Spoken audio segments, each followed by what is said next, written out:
தண்ணி அங்கங்கே தேங்கி கிடக்கும். ரோட்லேயே விழுந்துடும். ரோடு ஓரங்கள் கிடக்கும். தண்ணி அதே தேங்கி இருக்கும். அது என்ன பண்ணாங்க, ஜாலியாக குடிச்சு விளையாண்டு போகலாம். அப்படித்தானே நம்ம அப்படிதான் போவோம். தண்ணி வாழ்க்கை நம்ம ஆசையாக தான் இருக்கும். அப்படிதானே எல்லாம் குடிச்சு விளையாண்டு அப்படி விளையாட போகிறோம். என்ன பண்ணுங்க, அப்படி தண்ணி மழை நேரத்தில் வெளி சைடில் இருக்க தண்ணி தேங்கிட்டு என்ன பண்ணாங்க, அப்படி வரைக்கும் விளையாடக்கூடாது இல்லையா. பாதைகள் தெரிஞ்ச இடத்துல மட்டும் நீங்கள் நடந்து போகணும். ஏன்னா உங்களை அறியாமல் என்ன பண்ணால் குழி பண்ணி வச்சுருப்பாங்க, மூடிருப்பாங்க. ஆனால் அங்கே என்ன பண்ண திடீர்னு நம்ம அறியாமல் திடீர்னு ஒரு போர்வெல் ஓட்ட மாதிரி எங்கேயாவது தண்ணி விழுந்துடும், கொத்தல் விழுந்துடும் இல்லையா. என்ன பண்ண ஓட்ட பள்ளங்கள் அதிகமாக எங்கேயாவது விழுந்துடும். என்ன பண்ணுவோம், நம்ம தெரியாமல் உள்ளே விழுந்துடும், உள்ளே விழுந்துடும்.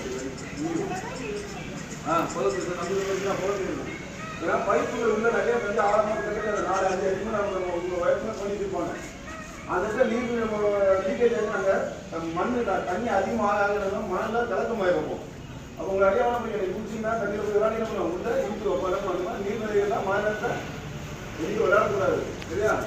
உங்கள் வீட்டு பேரண்ட்ஸு, உங்கள் அப்பா அம்மா பக்கத்தில் உங்கள் பாட்டி தாத்தா அவங்க இருக்கிற நீங்கள் விளையாடணும் சரியா.